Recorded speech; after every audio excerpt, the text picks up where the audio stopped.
Regardez les ennuis de Flavio Bolsonaro. Pour éviter Flavio, les chefs du Centrão sont absents.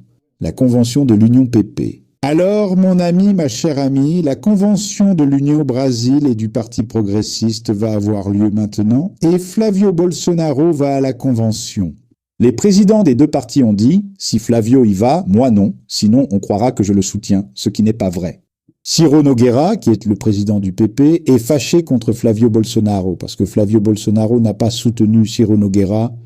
Quand il a été visé par une opération de la police fédérale, qui a découvert qu'il recevait 300 000 réais par mois de pots de vin de Daniel Alvorcaro, il voulait une manifestation de soutien de Flavio Bolsonaro, mais Flavio Bolsonaro ne l'a pas fait, alors il est resté fâché et ne va pas soutenir, n'est-ce pas?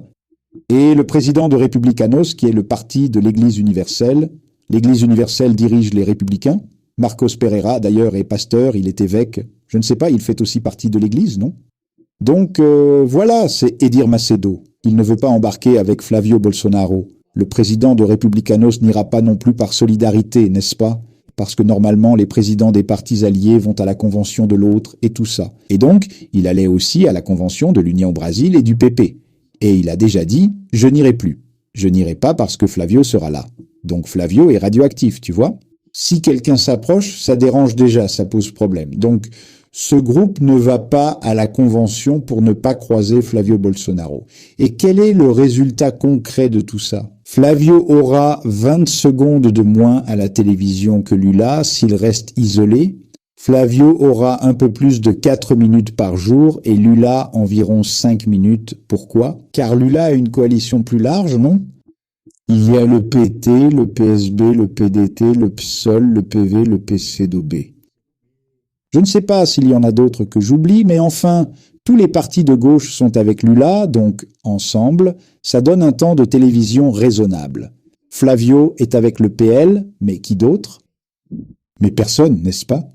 Donc, même si le groupe parlementaire du PL est grand, c'est le plus grand groupe du Congrès national. Donc, il a un temps de télévision raisonnable tout seul. Mais cela ne donne pas le temps d'antenne dont Lula dispose aujourd'hui. Bien sûr, si personne ne forme de coalition avec Flavio Bolsonaro, mais c'est justement la tendance que personne ne forme de coalition avec Flavio Bolsonaro.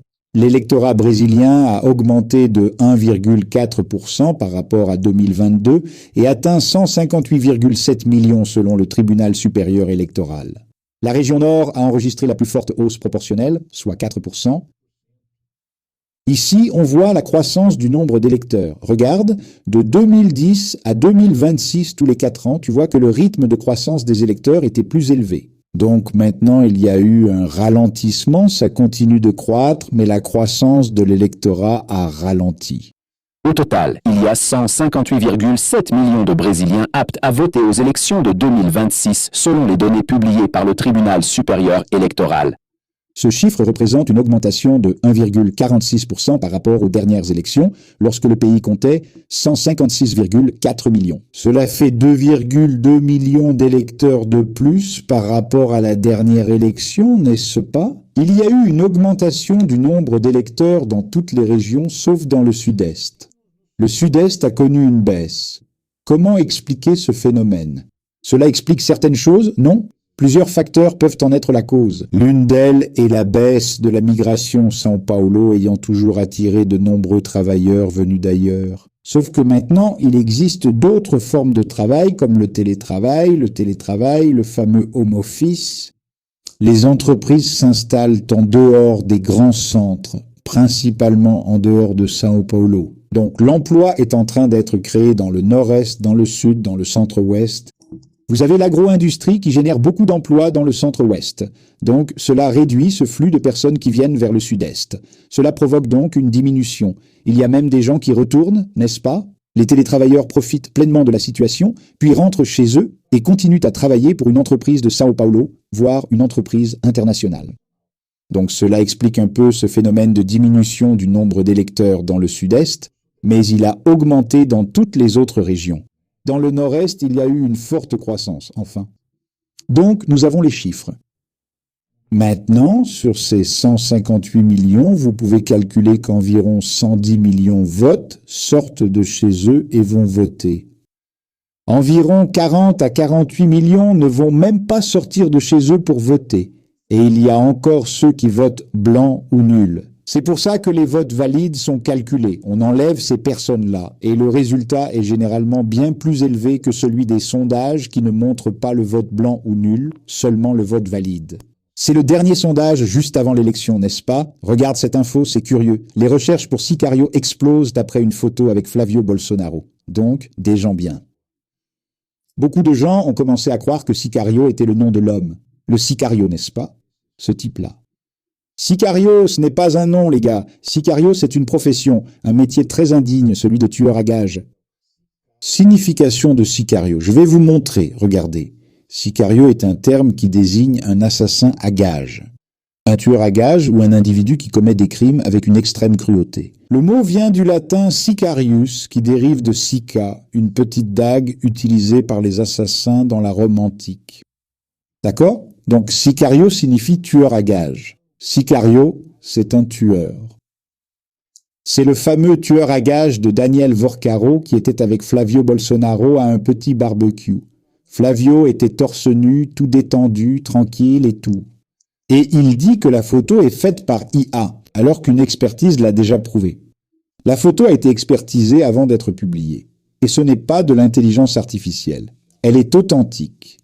Il prétend que c'est de l'intelligence artificielle, parce qu'il ne peut pas admettre qu'il était à un barbecue avec le tueur à gages de Vorcaro, avec l'assassin à la solde de Vorcaro. Un tueur à gages n'est pas le premier à avoir déjà gravité autour de Flavio Bolsonaro. Rappelons-nous d'Adriano da Nóbrega, qui a été honoré par Flavio Bolsonaro. Depuis la prison, Adriano da Nóbrega était incarcéré et Flavio Bolsonaro a rendu hommage au tueur à gages, le chef de l'escritorio de crime à Rio de Janeiro, et a employé des proches du tueur à gages dans son propre cabinet. Donc, ce ne serait pas le premier tueur à gages qui apparaît comme ça, en croisant, en frôlant la vie de Flavio Bolsonaro, n'est-ce pas? Et les comptes de Dark Horse? Eh bien, quelle bonne question. Découvrez ce que la campagne de Flavio Bolsonaro a décidé. Vous ne le savez pas. Je vais te raconter. Flavio Bolsonaro a décidé qu'il ne présentera pas les comptes du film. Oui, pourquoi? Parce qu'il pense qu'en rendant des comptes, ça va vraiment mal tourner. C'est là que leur opposition, n'est-ce pas, qui dans ce cas est le camp progressiste, va prendre ses comptes, va vérifier point par point, centime par centime, et ça va causer des ennuis à Flavio, parce qu'ils diront « Regardez, il y a une irrégularité ici, une irrégularité là, ceci est au-dessus du prix du marché, ceci est surfacturé. » Donc, pour éviter que cela n'arrive, Flavio Bolsonaro a décidé qu'il allait. Il préfère assumer le coût de ne pas publier les comptes plutôt que d'assumer le coût que leur publication provoquerait. Parce que c'est probablement plein d'irrégularités, sinon il n'aurait pas peur de présenter les comptes. Alors il a décidé, non, je ne vais pas présenter les comptes, n'est-ce pas? Je ne vais pas le faire. Je vais faire semblant d'être mort. C'est ça, la campagne fait semblant d'être morte pour ne pas présenter les comptes de Dark Horse, le fameux et populaire canasson des ténèbres, le film de Jair Bolsonaro qui raconte l'histoire de Jair Bolsonaro. Donc on n'aura pas les comptes. Mario Frias a promis, non, lundi les comptes seront là. 2 mois ont passé et ils font toujours semblant de ne pas être concernés, en sifflant et regardant dans le vide. Et ils vont continuer.